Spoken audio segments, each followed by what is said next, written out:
Okay.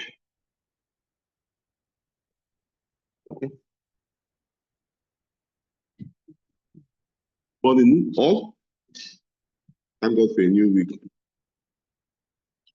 We're about to start. Okay. Last week we looked at two topics. We looked at forecasting in business, and also we looked at policy and policy formation. So I want us to do a recap on what we did last week. I don't know if anybody can.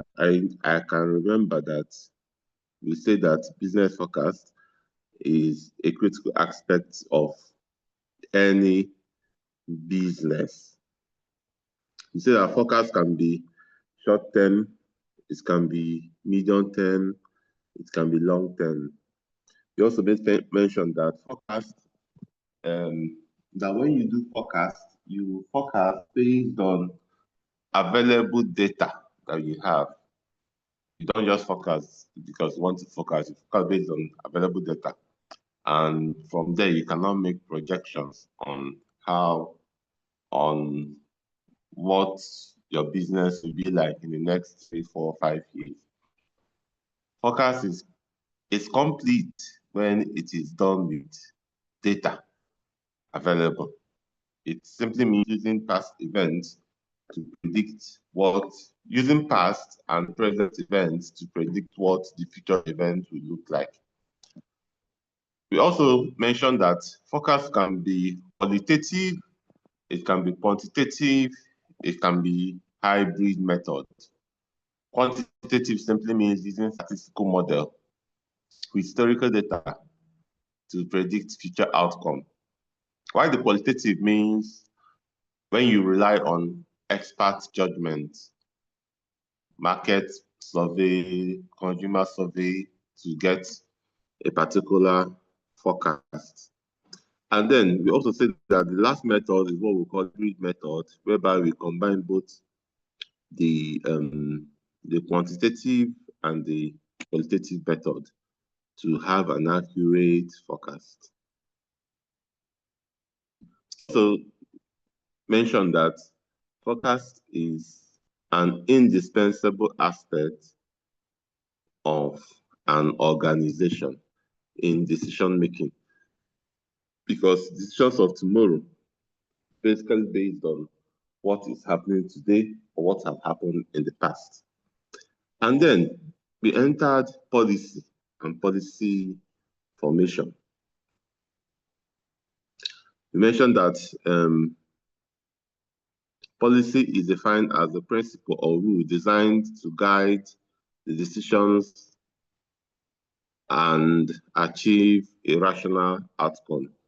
These are decisions that are made. These are, how do I put it? These are policies simply means things that have been designed, rules that have been designed to guide an organization so that they can achieve what? A rational outcome. We also looked at types of policy. We about the distributive policy, regulatory policy, redistributive policy, sustainable policy, presidential policy. And then we also, very importantly, we looked at what are the steps in formulating a policy. Before you formulate any policy, there are some steps that you need to take. The first step is what we call the issue identification. You have to, before any policy, you have to understand what are the issues, why do we even need this policy? The second one is what? Policy analysis. It means conducting a thorough analysis on the identified issue, including what is the causes, the impact, and the stakeholders involved. Analyze it very well. The third one is policy instrument development. Means identify and develop appropriate policy instruments and tools to address that issue. The fourth one is what we call consultation. It means engaging with stakeholders, including government office agencies and all that. The fifth one is coordination, ensuring alignment amongst all the stakeholders. Another one is decision making. It means evaluate the policy options based on criteria on effectiveness and all that. And then another one is implementation. Develop a planned framework to implement that thing. And then evaluation. After a while, you should be able to say, okay, what has this policy? Let me evaluate how this policy how we have gone in this policy. And then from that evaluation, you can now make adjustments to that particular word policy. And we say that policies have what we call intended effects and unintended effects. Intended effects are the direct outcome of that policy. And unintended effects are outcomes that will likely happen because that policy is in place. And with that, I can remember we discussed two policies in Nigeria that have shaped this nation for some time. The first one was in 2022, when the government then of late Muhammadu Buhari decided to change the naira, to a different color. And that policy had some what we call intended effects, which we narrated that day. We wanted to do cashless policy. We wanted to minimize kidnapping and all that, because the ransoms are being paid in cash. The third one was that the number of money outside the bank is too much. So these are the intended effects. Unintended effects followed because the economy was practically shut down for some time. Internet were jammed, people can no longer do transfer, and the country suffered dearly. So these are the unintended effects of that particular policy. And then finally, we looked at the removal of the fuel subsidy. It has intended effects, which is to raise more revenue so our government can do developmental projects. And then unintended effect is the untold sufferings that we can't even imagine that has befallen the population and the citizens.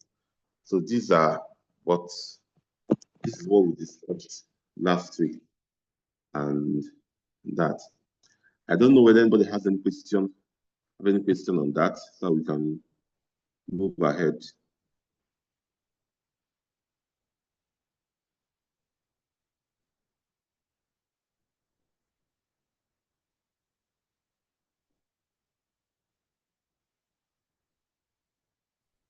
Okay, so I have a question. Yes, please. Like Muhammad Buhari, last time you said that Muhammad Buhari made the policy of changing the color of currency, our currency. Then, my question is it as in he's the only one that has the power to do it, or is he going to deliberate it in the house before he change that policy? Okay, yes, thank you for that question. Some policies have executive powers backing it. You don't need they don't really need consultation of the House. All he needs to do is to consult the monetary authority, in this case, the Central Bank of Nigeria. And Central Bank of Nigeria is directly under the executive arm of government. So he didn't really need to do, because there was no debate. Nobody debated that. It was a matter of urgent security, because part of the intended effect was to reduce the kidnapping in the Northeast, whereby ransoms were being demanded in cash. And secondly was that the money available for businesses, the money in the bank, is about 30% of the overall money in the population. So people were effectively hoarding money. So he didn't really need to consult the house. So there was no, then you, exactly, it's a good point. You can now fault, oh, probably there was no enough consultation, there was not enough um, issue, the policy was not totally thought of because there was no consultation, nobody, all there was no policy analysis, there was no consultation, there was no coordination. They just implemented and made the policy. And that is why, if you look at now, we are here 2 years or 3 years down the line, evaluating that policy. We can now say that things could have done better and this could have done better. So it is the right of the CB, it's the right of the president to do that. There was no prior consultation. That was why he had to do that. Another policy is the removal of fuel subsidy. You can attest that there was no consultation. It didn't pass through the House because the decision was made on the first day in the office on inauguration day. So there was no consultation. And that's why the ripple effect is affecting everybody. Ralph, I don't know whether I've answered your question. Yes, sir. Yes, sir. Thank you. Thank you. Have any other question? Anybody?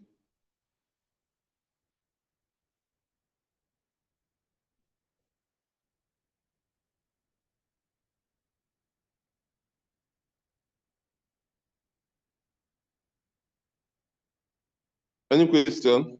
So we'll move on.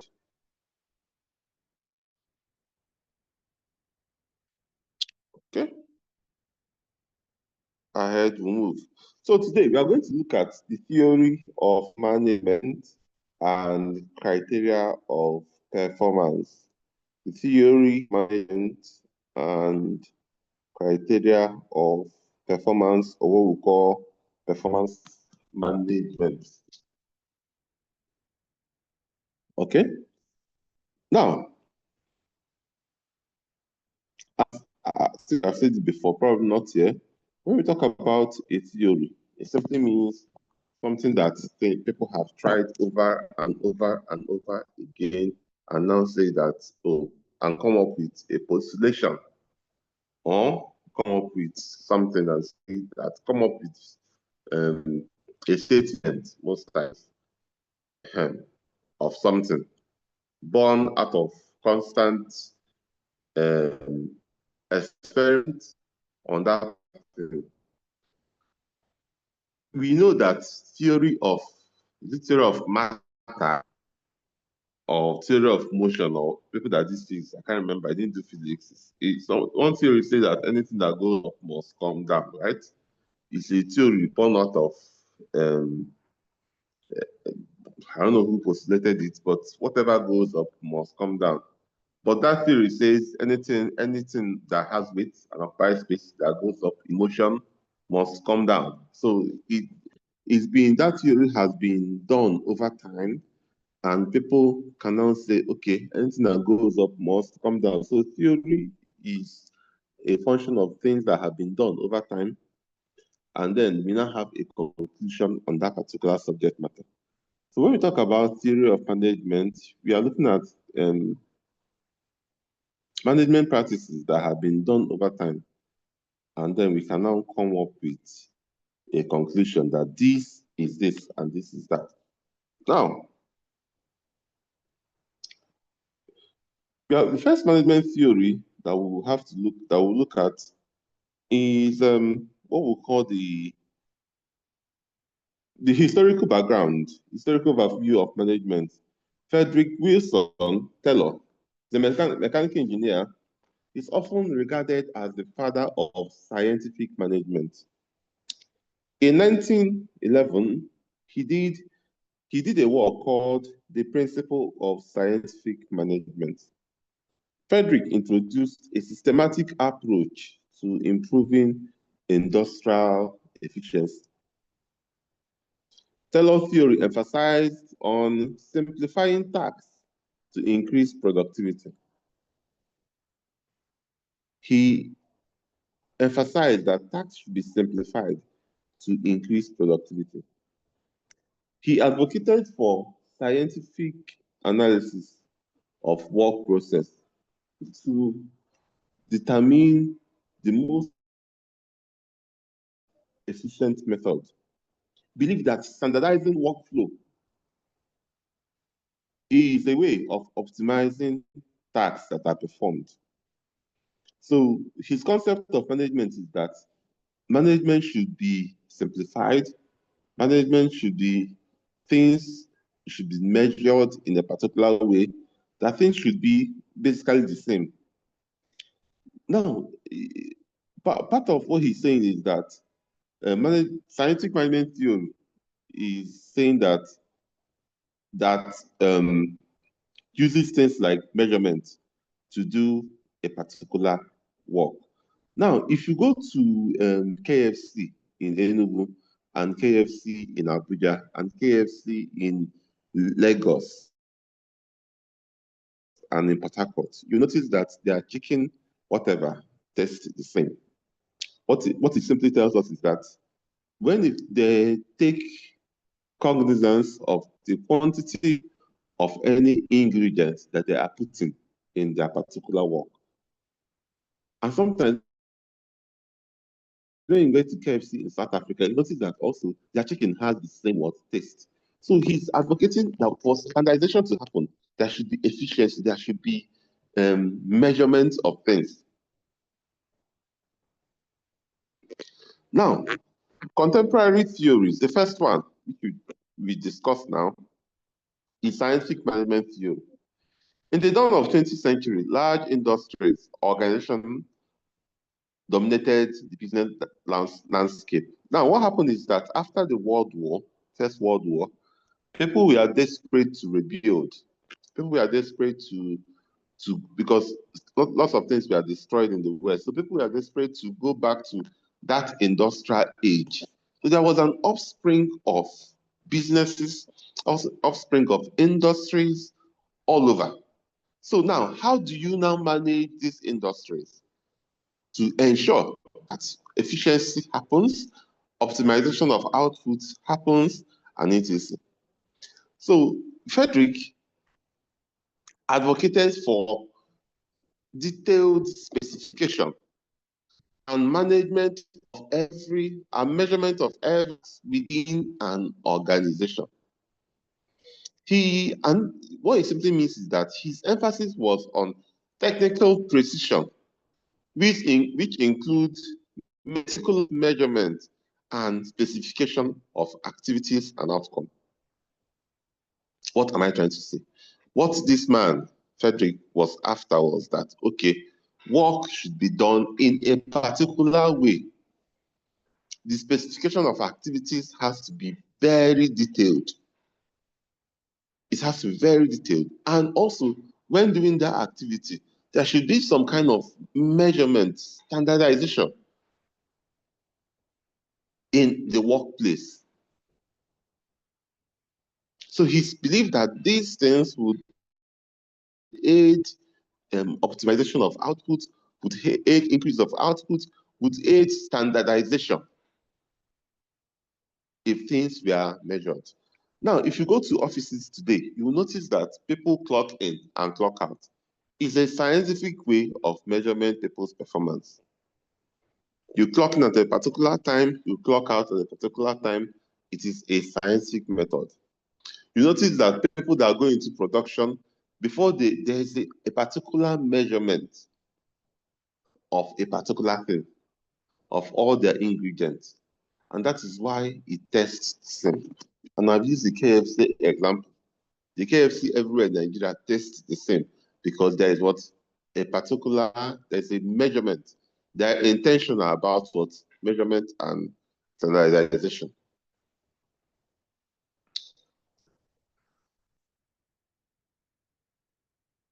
Now, this particular approach proved effective for organization that relied on assembly lines and mechanistic and routine operations.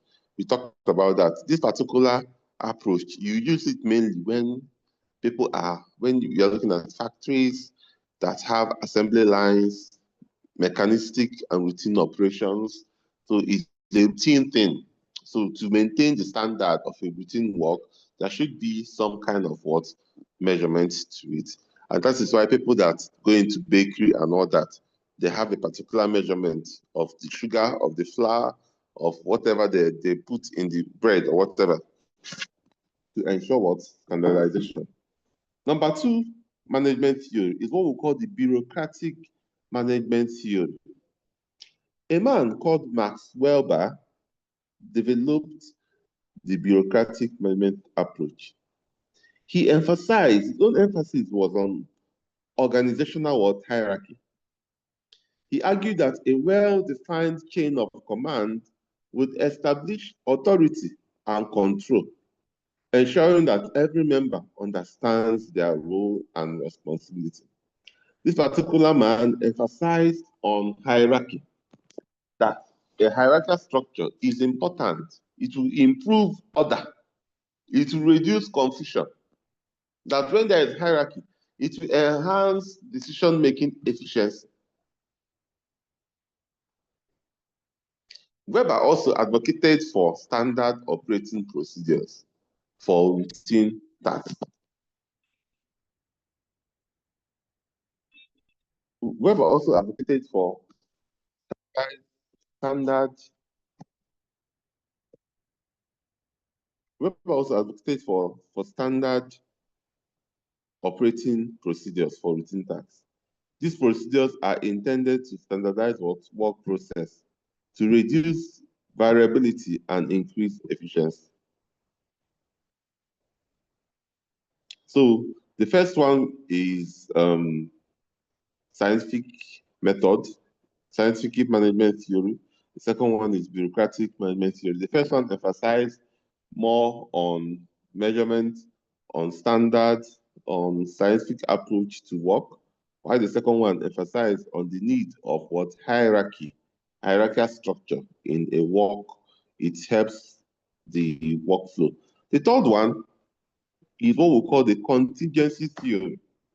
Contingency theory believes that managers should base their decisions on the specific circumstance they face, recognizing that the best approach depends on the situation.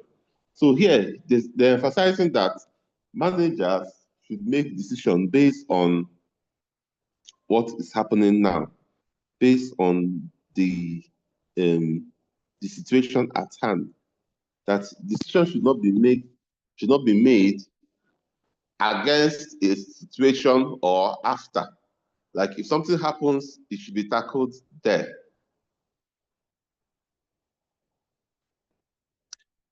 The fourth one is what we call the system theory. The system theory believes that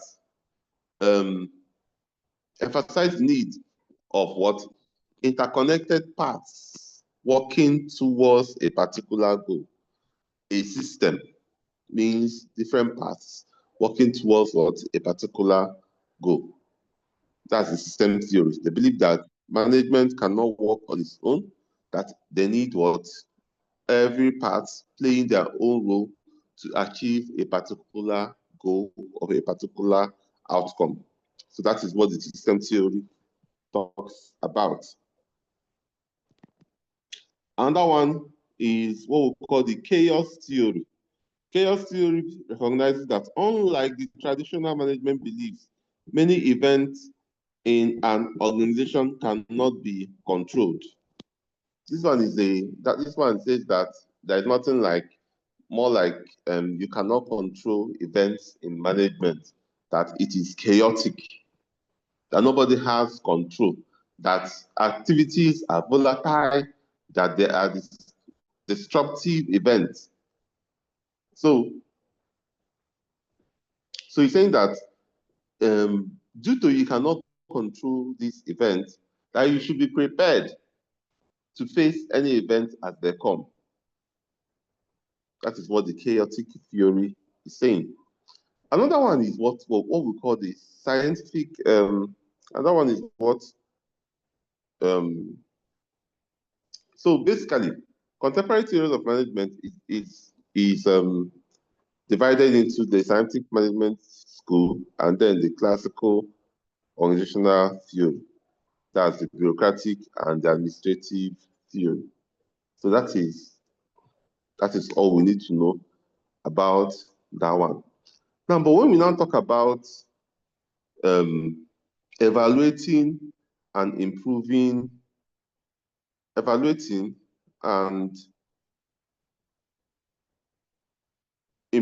performance criteria for performance management. Now, what do we mean by that? It is not in your slide, but it is in your text. Not in your slide, but in your text. Now, what do you mean by that? When we talk about improving organizational management performance, the criteria approach, a criteria for performance model is a comprehensive out framework for evaluating and improving organizational performance. Performance excellence emphasizes delivering value to customers, stakeholders, ensuring sustainability and continuous enhancing of organizational effectiveness and capabilities. What are we talking about? It says here that when we talk about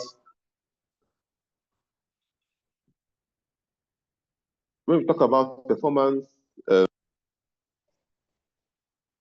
we talk about criteria for performance, it means that companies should develop a model that addresses the needs of all the stakeholders involved. And the stakeholders in organizations are the customers, the shareholders, the suppliers, and everything. It means what can we do so that it will increase the effectiveness of the organization. That's why we say it is what we call the criteria for performance.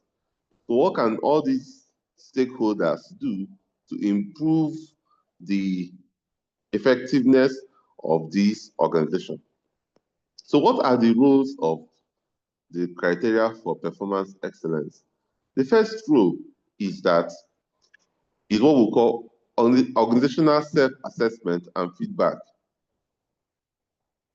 It's used to conduct internal assessments, recognize achievements, and provide actionable feedback for continuous improvement. The first one is that it helps in self-assessment. Companies can assess themselves monthly, self-assessment to know whether their targets are being met, to know whether their achievements, to see the achievements, to get feedback. The second one is that it improves competitiveness. This criteria aim to enhance performance practices and capabilities, leading to better organizational results. When feedback helps you to be competitive, you know that you'll not be left behind. The third one is that it facilitates what we call best practice sharing or best practice approach. These things help us to know the best practice for doing things. Another one is strategic guidance and learning. The framework aids in strategic planning, management performance, and identifying opportunities for learning and growth. Core values underpinning performance excellence. What are the core values that organizations should imbibe in order to have performance excellence? The first core value is that managers must be visionary leadership, must be visionary leaders. Managers should be visionary in thinking ahead on what the company will be like. They should be visionary. Number two is that customer-driven excellence.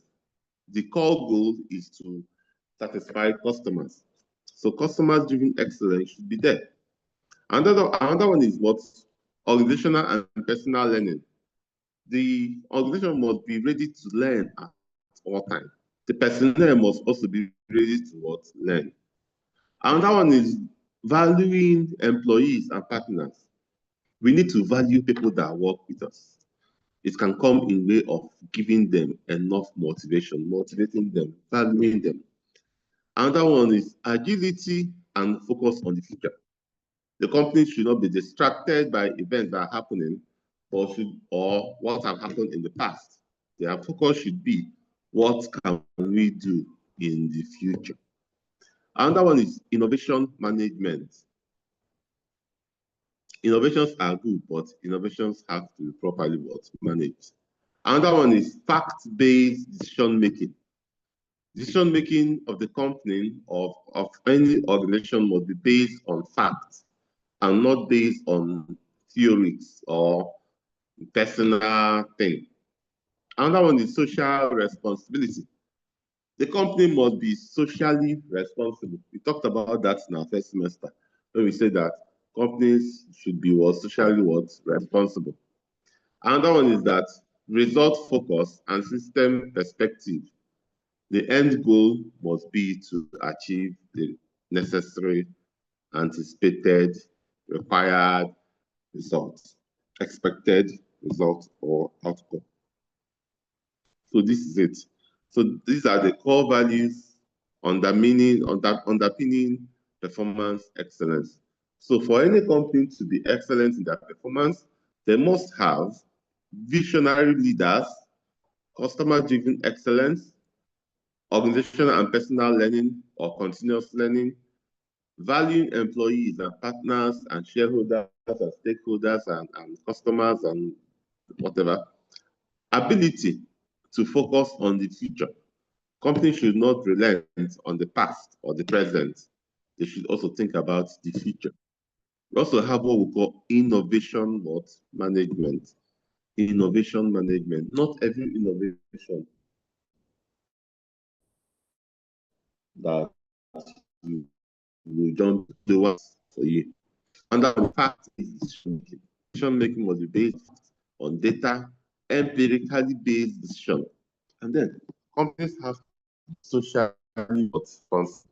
And finally, companies should be results focused, focused on results and not be distracted. So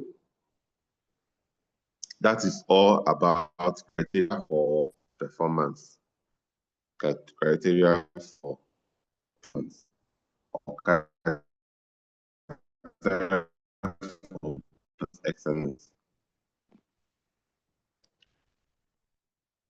Okay. I don't know whether we have any question before we go into leadership, supervision, and the next one.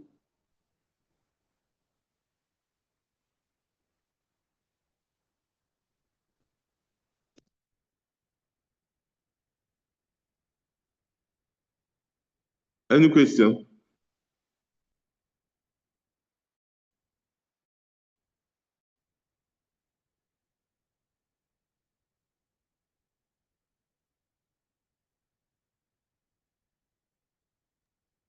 No, sir. Okay. So today, the second topic we are going to look at is leadership, supervision, and management system. Leadership, supervision, and management system. Before we start, I would like somebody to just tell us from their own definition what they understand by a leader. A leader. A leader. Anybody?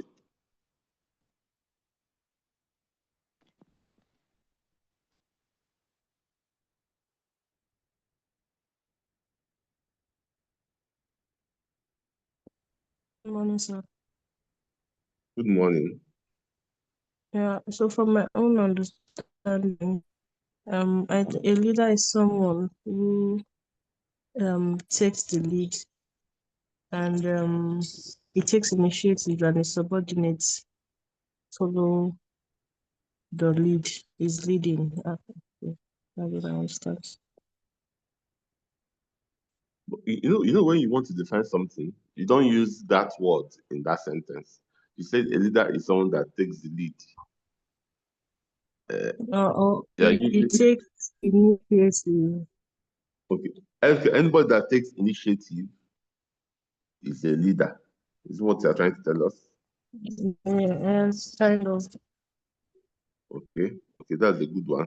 Can any other person like help or have a contrary view? Yes. So let me try. Okay, yes, try, please. A leader is a person who organize,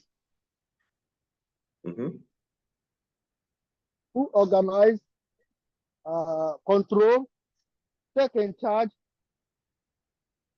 of organization or community or association of people. Of an association of people. Okay, it's a good one. Another person. Okay. Yes. Good morning, sir. Good morning.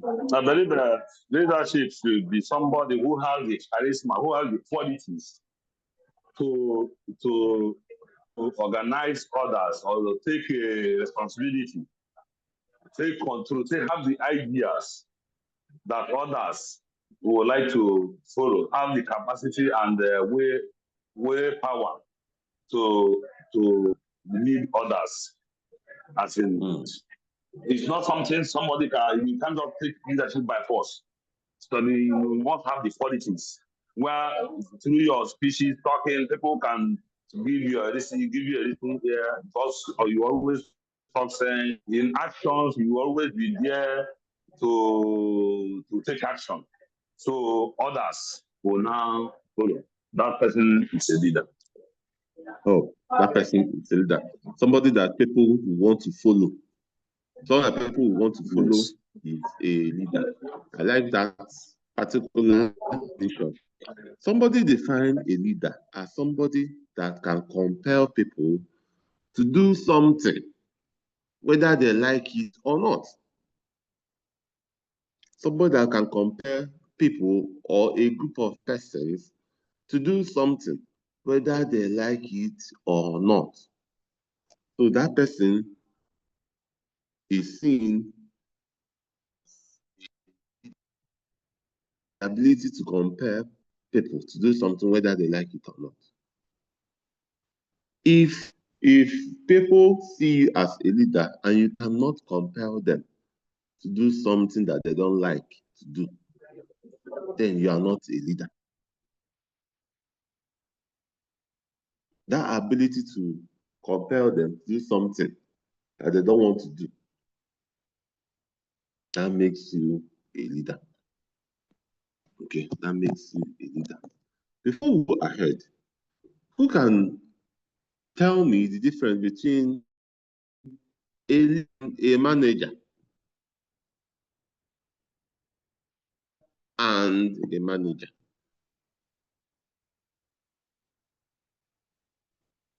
Anybody? Okay. From my own understanding, yes, a manager takes directive from the director or the leader of any organization. I don't know if I get it. So he must work. He must not go outside the instruction given to him. While a leader is somebody who has the ability to compel people to do which will be result oriented. Okay. You got the part of the manager, but the part of the leader, it leaves a lot to be tired of. Anybody? Yes, I don't, because we talk of leadership already. So it's the manager after the thing that I just talk of. Okay. Automatically, we define manager, leader before now. So it's manager that we are focusing on. Okay. Now, what's the difference between a leader and a manager? The difference between a leader and a manager. Okay, can I? Oh, sorry. Yes.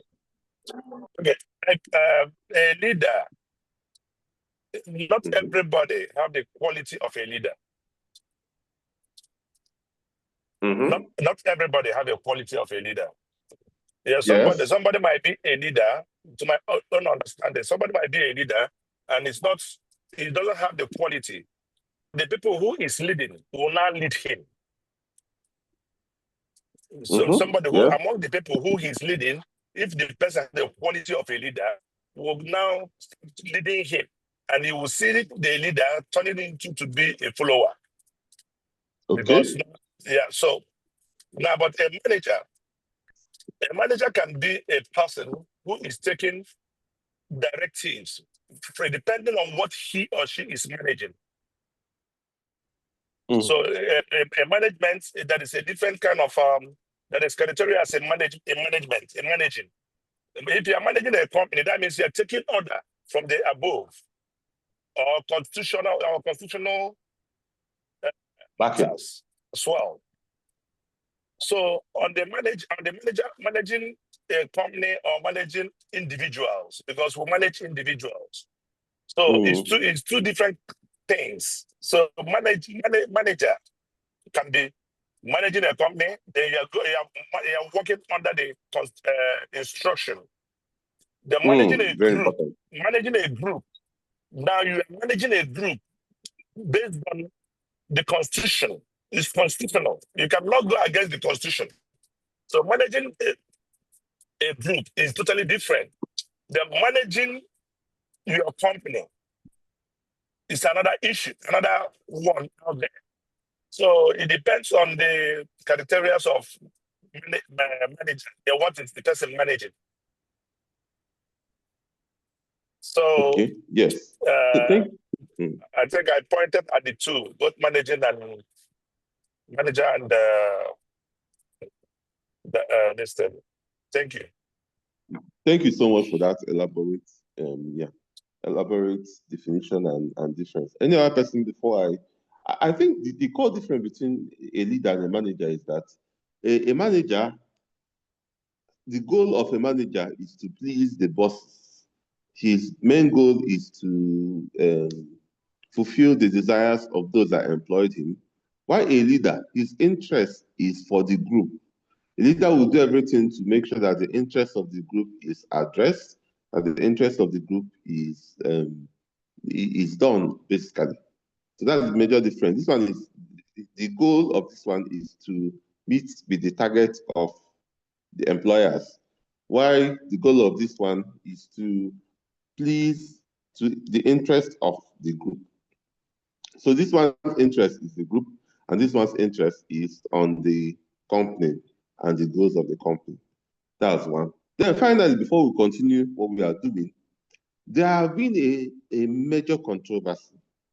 People say that leadership, people are born leaders. And some people say no, leadership is a training. People are trained to be leaders. I don't know which side of the coin you are, but can anybody tell me whether you believe that leadership are inborn or people are trained to be leaders? I don't know whether you have any contrary view to that.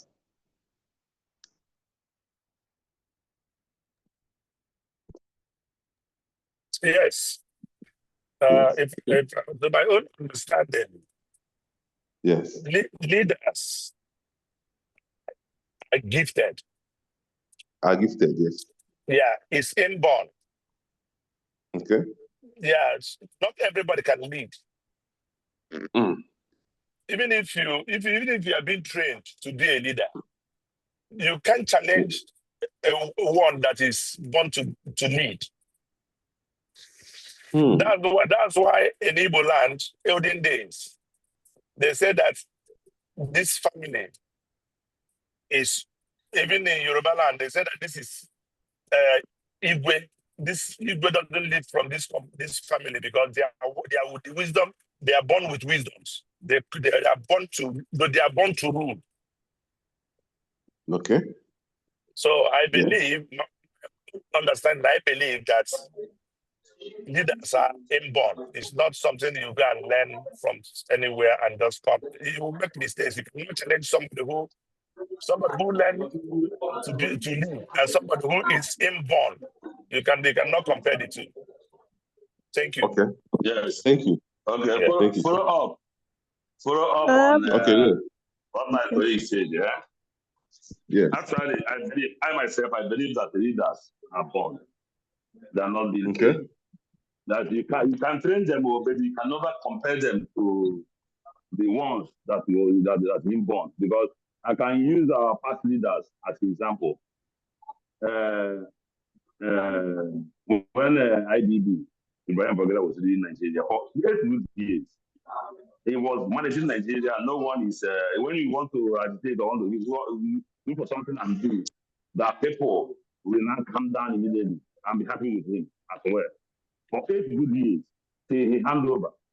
But during Abacha, Abacha have good intention, but the way he was doing it, it was very bad that everybody was crying. But he has some good motive actually, because I remember very well that time he increased fuel and created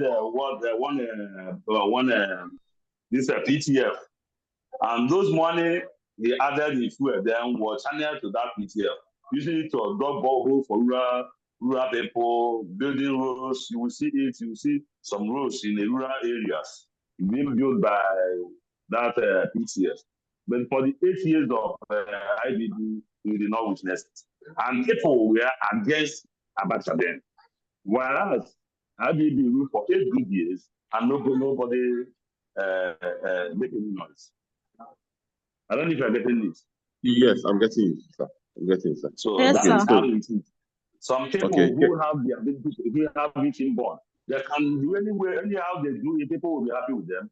But some people who is possible to be a leader, they might be trying to do their best. The people will not be seeing it from that, seeing what is doing. So that is it. Thank you. Thank you, Chuko. Kemi, you wanted to say something? Yeah, I want to say something. I want to contribute Yes. to what my 2 other colleagues have said. So for me, I believe that leaders can either be born and they can also be made. It's not really a personality trait something. So I believe that leadership is a skill. So in the aspect of them being born means that they're just born with some personality traits that makes leadership comes easy for them. But then they still need some set of skills and training to make it much more easier. So I think it's both. The leaders they can either be born or made. It's the both.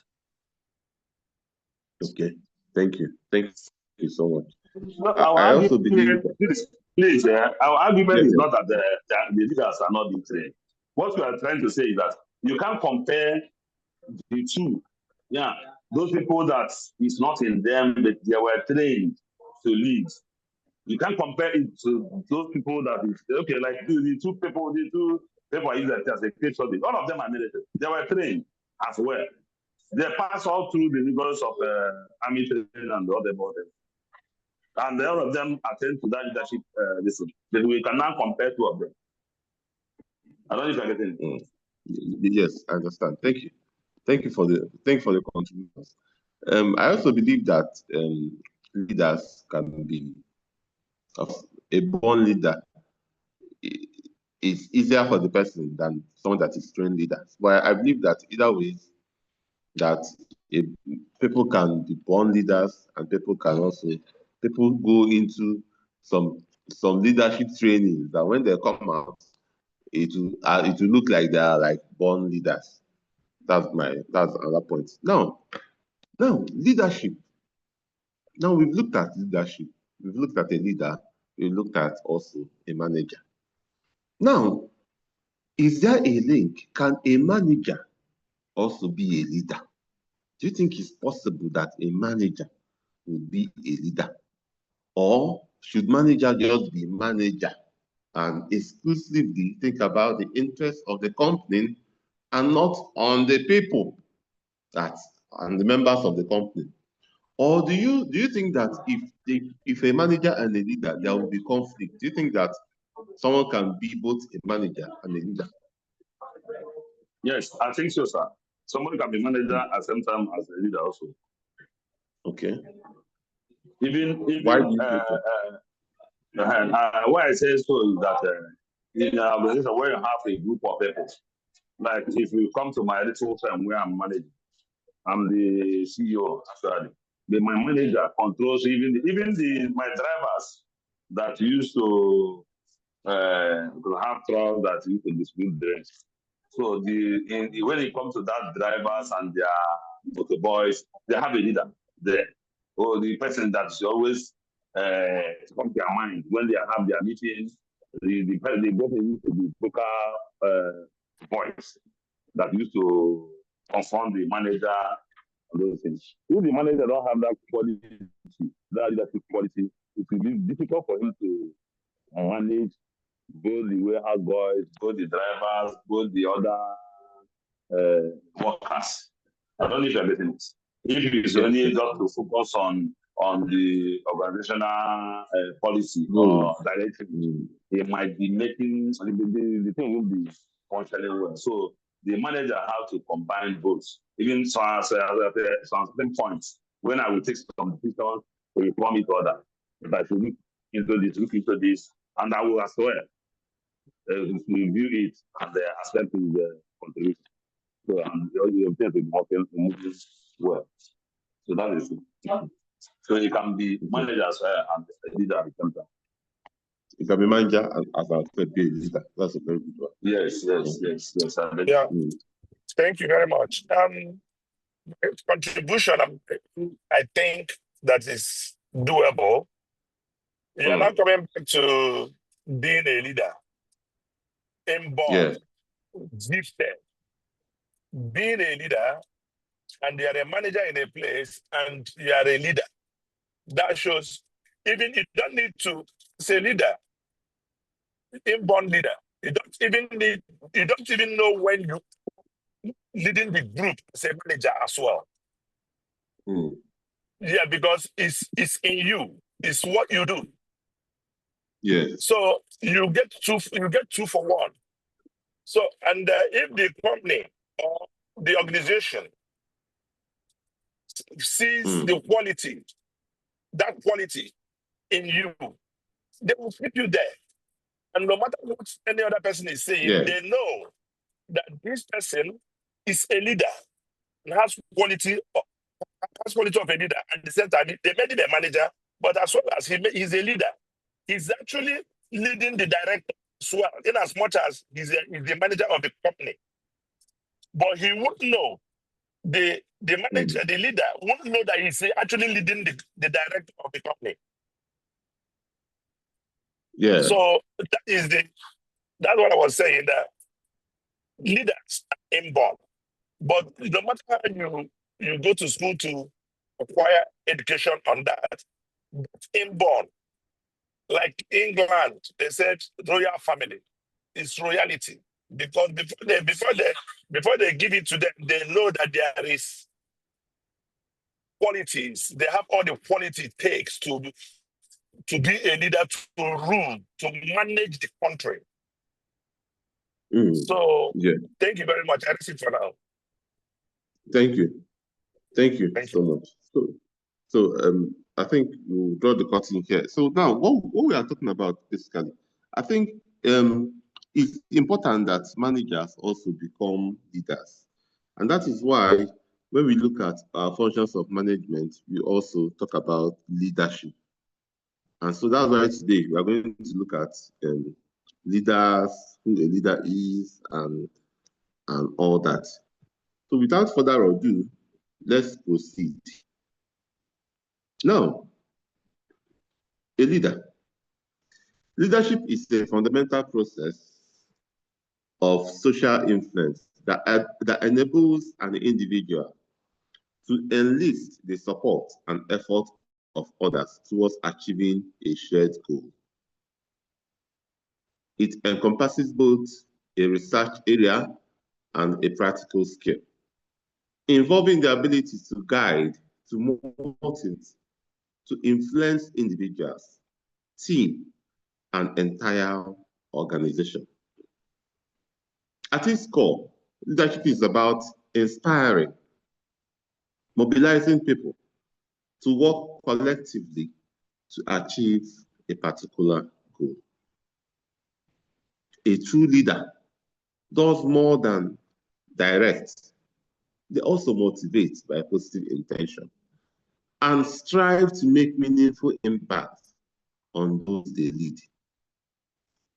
They possess the vision to identify opportunities for improvement and the ability to rally others towards that better future. Effective leadership goes beyond motivation. It demands empathy, connection, and an understanding of diverse perspectives to succeed. So effective leadership goes beyond motivating others. It also demands empathy, connection, and understanding the diverse perspective to succeed. What are we trying to say? A true leader, if you have a leader as a manager in a company, that leader will feel the pulse of the workers, would understand that these workers need this, need that, and that manager would have a way, to relate to the higher authorities. That's why we talk about empathy. If you're a leader and you don't have empathy, you have not started. You have to be compassionate. You have to understand and feel the pulse of people around you. That makes you a good leader. Leadership is not confined to a specific background or pathway. And leaders of the future are likely to be more diverse, bringing unique insight to approaches. So now, leadership style. We are talking about, we have looked at leadership, now we look at leadership style.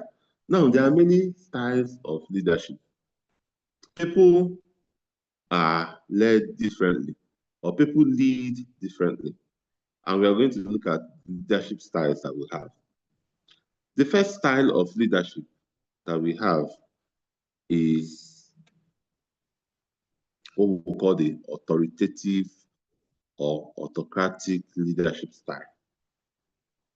Authoritative or autocratic leadership style. In Igbo, they call it Eze Oyawanam. It means that king that no one will tell anything. That's what it means. That king, a king that nobody will tell anything. It is his own that he will do. Now, autocratic leadership is known to be an authoritarian leadership, centralizes decision-making power exclusively on himself, the leader. This approach is often likened to dictatorial leadership, as subordinates have little or no involvement in decision-making or policy formation.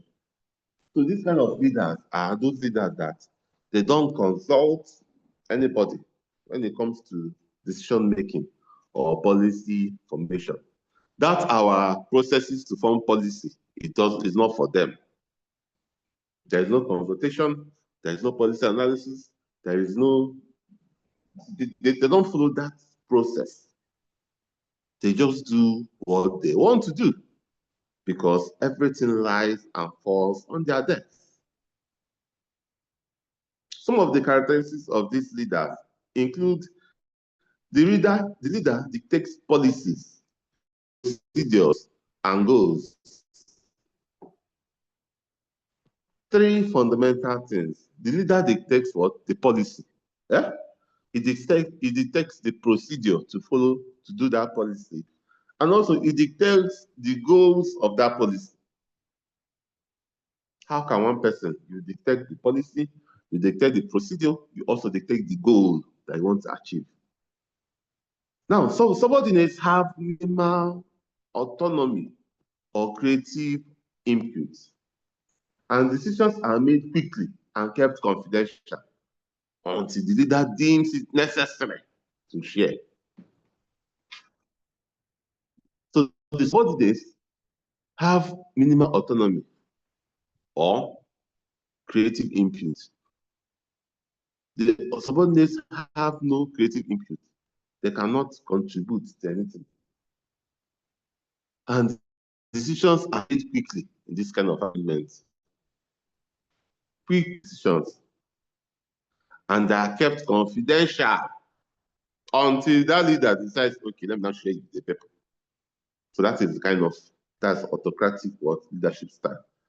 Now the question is, does he have advantage? Does he have disadvantage? The advantage of this is that strong motivation are provided by the leader. Strong motivation and clear direction are provided by the leader. Second advantage is that it enables quick decision making, which is critical in urgent scenarios. So in an autocratic in autocratic arrangements, decisions are made quickly. Number three is that effective in situations where the leader possesses the highest level of expertise.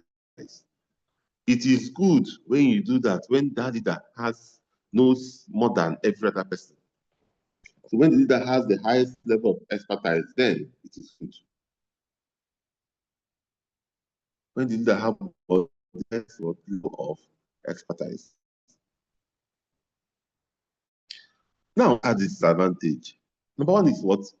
Limited participation may stifle creativity and innovation. Limited participation may stifle creativity and innovation. Number two, overuse can lead to resentment among team members.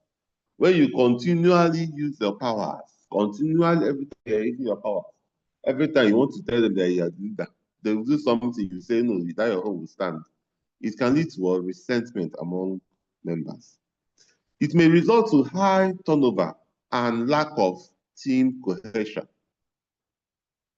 You will kill the team spirit. Nobody would want to kill the spirit of the team spirit of the whole establishment when you use this kind of power. The second one, the second kind of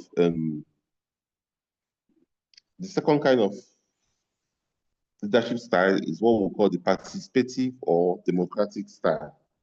Democratic leadership refers to a shared or participative leadership. It emphasizes on collective decision. Leaders adopting this style actively involve team members in discussions and encourage sharing of ideas and opinions. Some of the characteristics of leaders include leaders retain the final decision-making authority, but consult their team extensively. So leaders will still make the decision, but they will consult their teams before making the final decision. It encourages collaboration and creativity within the team, and it fosters a sense of responsibility amongst members. It fosters a form of responsibility amongst members.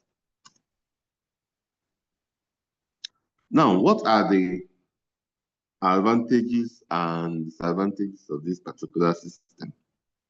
Number one advantage is that it provides innovation and problem-solving approach. It provides innovation and problem-solving approach. Number two is that it encourages team relationships and build trust. It encourages team relationship and builds trust.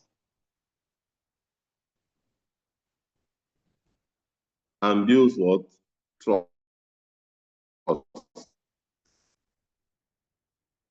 That's another advantage. Number three is that it improves job satisfaction and team commitment.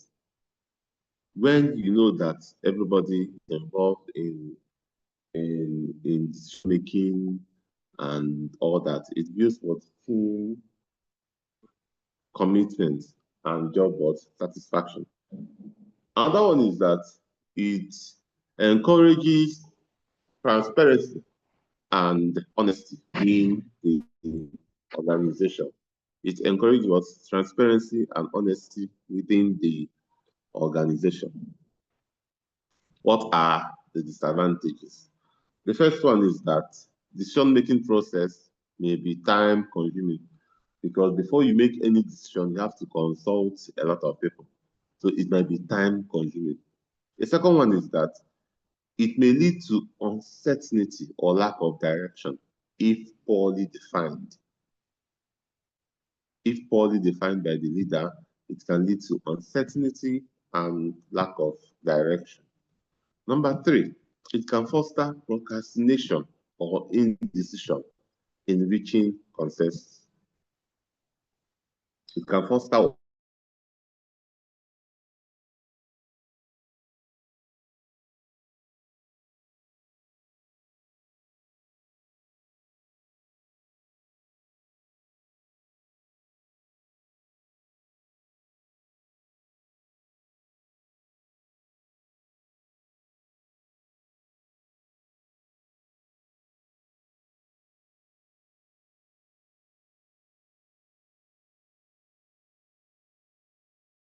direct supervision.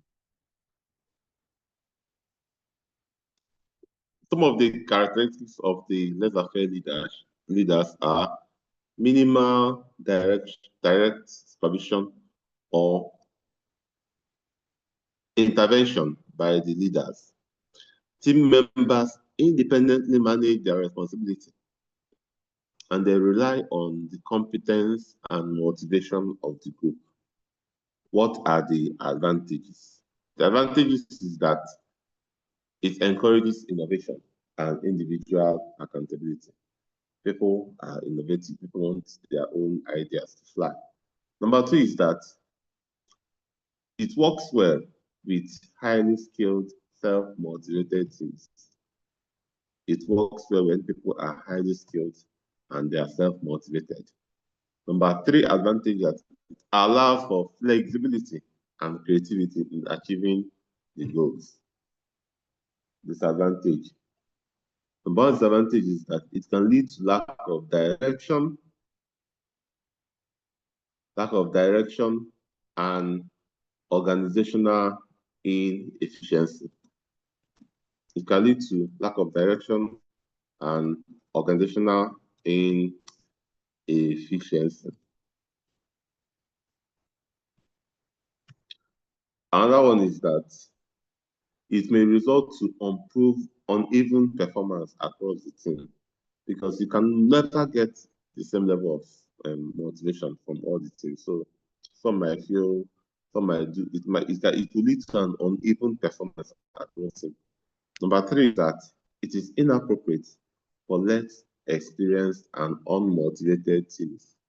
You cannot use it when people are not motivated to do their work.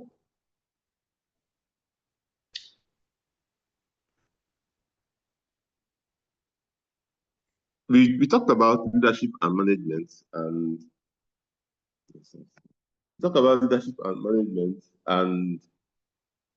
we say that the distinction between leadership and management has a point in scholars. Leadership is a process of influencing others to achieve a common vision. It focuses on creating long-term goals, fostering values, inspiring voluntary commitment. Leadership drives change, innovation, and pursuit of a collective objective. It is an act without universal framework. Management, in contrast, is about planning, organizing, staffing, to ensure consistency, efficiency, and order.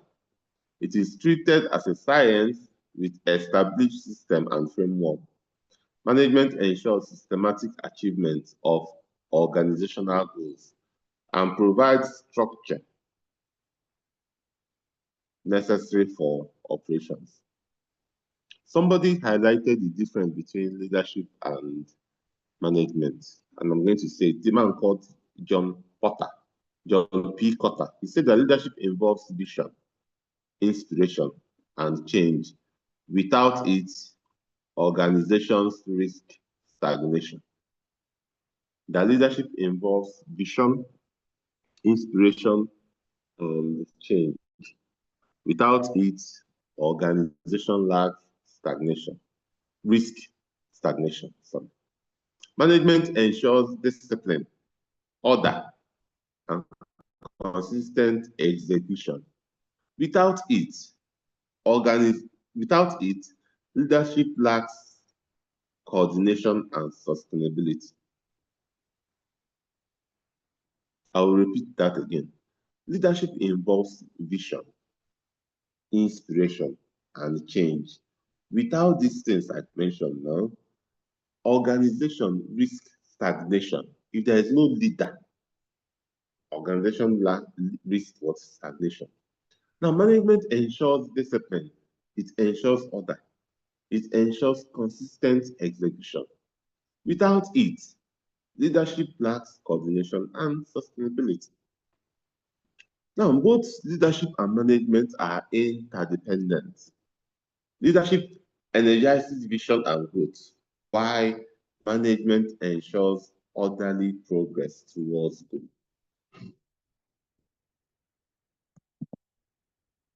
Leadership and management are interdependent.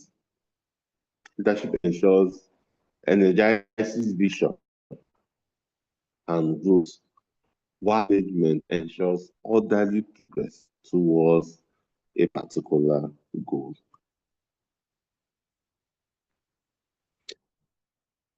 Another one that we will look at is supervision and management. Supervision focuses on directing people at work, while management involves planning, controlling the workplace. A person can supervise without managing, and another person can manage without supervising. So supervision and management, they are two distinct things. Supervising is one of the most challenging tasks in production.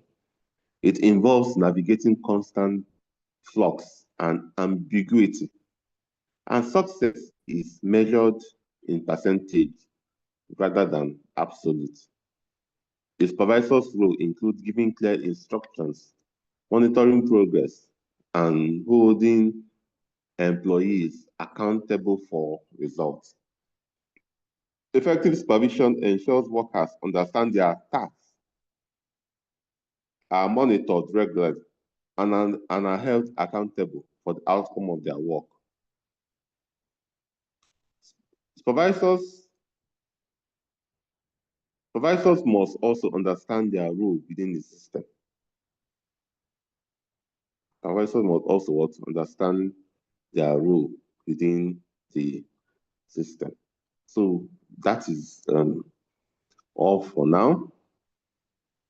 You have seen that, first of all, we looked at theories of management. We looked at the systematic scientific management theory, looked at the contingency theory, we looked at the bureaucratic management theory, looked at the system theory, the chaos theory, and then we looked at leadership, and we tried to understand who a leader is and who a leader is not.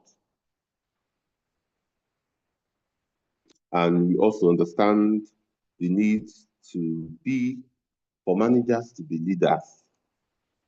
There's an urgent need for managers to be leaders. We also, finally, we are looking at types of leadership style: autocratic, participatory, laissez-faire or the free-rein leaders. And then we looked at managers and leaders. We are looking at supervisors and management. So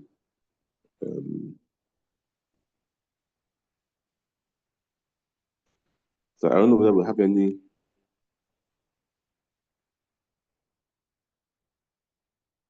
Before we round up, let's look at the management system. We are looking at traditional and modern approach. Now, traditional management systems are characterized by hierarchical structures, centralized decisions, and focused on efficiency and control. This system often emphasizes stability and predictability with clear lines of authority and standardized procedures. Managers in a traditional setting typically have a directive role, overseeing operations and ensuring adherence to established processes. This approach is well suited in environments where tasks are routine and change is minimal. In contrast, modern management theories embraces flexibility, decentralization, and focus on innovation. Organizations adopting this model encourages collaboration, empowers employees at all levels, and are more responsive to change. Decision-making is often distributed, allowing for quicker responses to market dynamics. This approach is particularly effective in industries where adaptability and rapid innovation are critical. What are we trying to say? Difference between the modern approach and the traditional management approach and the modern approach. Traditional management approach thinks about procedure, thinks about hierarchy, thinks about structure, while the modern one thinks about is more flexible when it comes to decision making. It thinks about collaboration, thinks about innovation, thinks about how workers respond to change and innovation. So, in summary, leadership supervision management system focusing on in this section explores leadership supervision and management systems, focusing on leadership styles of autocratic, participatory, and laissez-faire, and their impact on organizational structures and direction. It examines the overlap and distinction of leadership and management, highlighting their contemporary roles in achieving organizational goals. Leadership shapes culture and vision, while management focuses on planning and control. Before we call it a day, I'd like to ask some questions, if you don't mind. And the first question is, having looked at the leadership styles that we have, the autocratic, we have the democratic, and we have the laissez-faire, which leadership style do you prefer? The question will be in two parts. Which leadership style do you want to work under? And which leadership style do you want to employ in your organization tomorrow? Which leadership style would you like to work under? And which leadership style would you like to employ in your organization?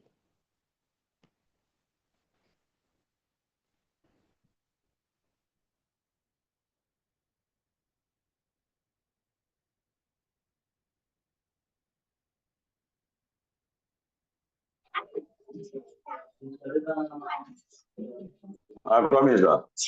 Yes.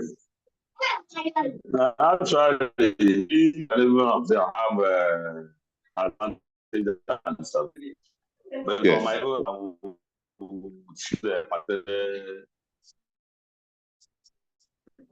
choose Okay. yes. Okay. You like to work on participatory? Yes, sir. when you own your company, you like to operate. Then, the same participatory. Yes, because there's no one is member of ideas or knowledge. So it can even something your company might come from the lowest person in your office or the lowest person in your office. Because we allow it to be a consultative, democratic one that can bring up a good idea that can move your company. Oh, that's a good one. That's a good one. Thank you. Any other question?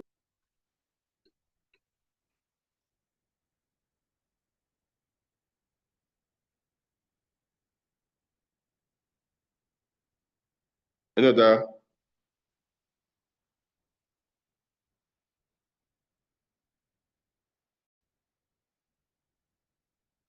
Okay. Another question? Do you have any questions I would like to ask? Contribution?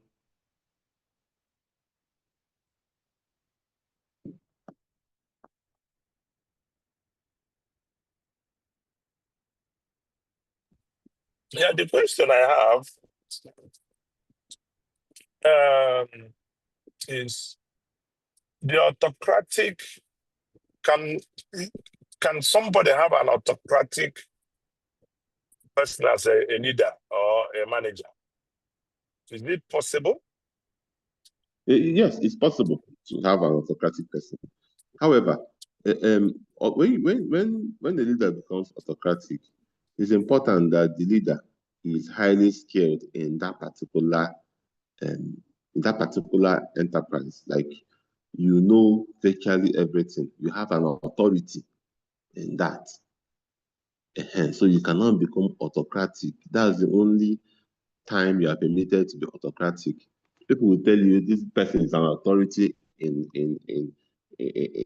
medicine. An authority in medicine can run an autocratic hospital or autocratic organization, so far if you are an authority in that thing. So if you are not an authority in that thing, it doesn't make sense to be an authoritarian or to be autocratic. It works better. Person is an authority in that particular field. And being an authority comes with years of experience, comes with expertise and other things. So if I've never managed a supermarket in my life, I will not enter a supermarket and I want to be an autocratic leader. No, it may not work that way because I've not done that ever. Irrespective of the amount of money or the amount of influence, if I'm not an authority in that comes with successful years of experience and academic qualification and other notable things, it will be difficult it will not be possible. Yeah, even if I decide to run an autocratic system there, it is bound to fail because I'm not an authority in that thing.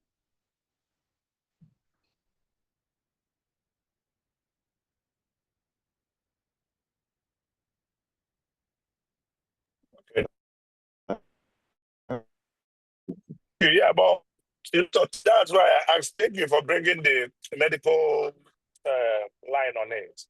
Because in modern day, a lot of people, a lot of sojourners and whatever think they know it all, but in these days, one in Western world, let's assume they are having a brain surgery. One particular doctor is not allowed to be there. There will be at least four. So when it's like that, I feel that he doesn't know everything. So personally, I don't believe that one knows everything on a particular field. Because there is things you know, and there is things you think you know. When someone comes in and tells you what he or she knows, you will find out that actually you didn't know this. What you are saying is out of point. So that's why I said, that's why my question comes on, can somebody actually employ somebody who is autocratic? Can somebody employ somebody? That means, yeah, who is autocratic to manage a firm or to manage something for him, knowing fully well it's autocratic. Because in my own understanding, nobody knows everything in that particular field, no matter who it is. You will see somebody who is better than you in that field. If I'm not mistaken, it's time to be corrected, but that's what I feel. Let me comment, please. Hello. Hi, we can hear you. Okay, like my question was asking, employing somebody that's autocratic to be the firm or religion. I don't think somebody will believe that even the autocratic person doesn't even know that he's autocratic. But his actions always spread that the person is autocratic. And before somebody will attain to that, he might have gotten enough experience that we don't make mistakes organizing or in leadership. I don't know if you understand. Yes. Yeah. In managing it, he always like that. He always his own way to his own will to happen, and that will at the end bring out a good result. So that is how the autocratic comes. It's not that somebody say I'm autocratic, you have to employ him. His idea, experience, always bring that autocratic in that. Yes, sir. Autocratic people, they don't really like show themselves until their actions speak louder than their words. So nobody wants to employ an autocratic person. The point I'm trying to make is that some people are better suited. Some people know things more than the other persons. And if you look at one of the advantages or characteristics of autocratic style of leadership, remember it has advantage. One of the advantages is effective in situations where the leader possess the highest level of expertise. It is okay a situation whereby the leader possess the highest level of expertise. The highest level of expertise. When the leader of the place has the highest level of expertise. A typical example can be people that want to learn how to, let's say, how to sew or how to cook or how to do bakery and all that. The leader, because she or he has the highest level of expertise, he knows it all. So kind of organization, you can say that it's okay to be autocratic. It is okay to if I want to learn mechanic, if I want to learn a particular skill, I'm in the midst of other trainees, and then we have a boss. It's okay for the boss to be autocratic.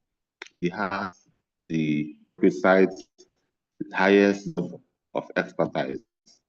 That's why I say it is effective in situations whereby the leader possesses the highest level of expertise in that particular thing. Do you have any more questions? I hope I've cleared that side.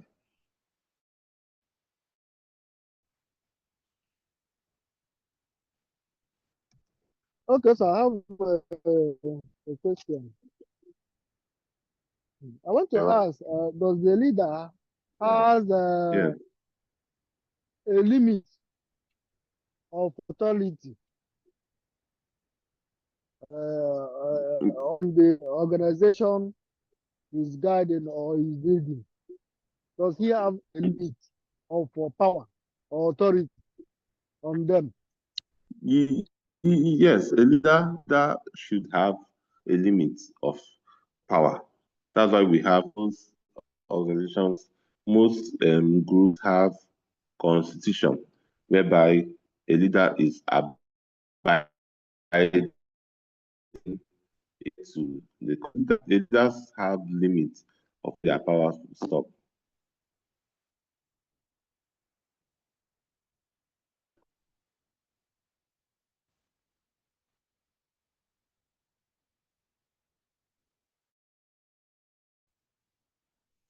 Jones?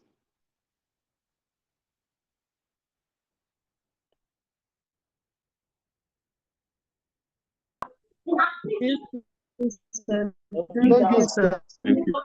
Thank you very much, sir. Thank you very much. Thank you. Thank you so much.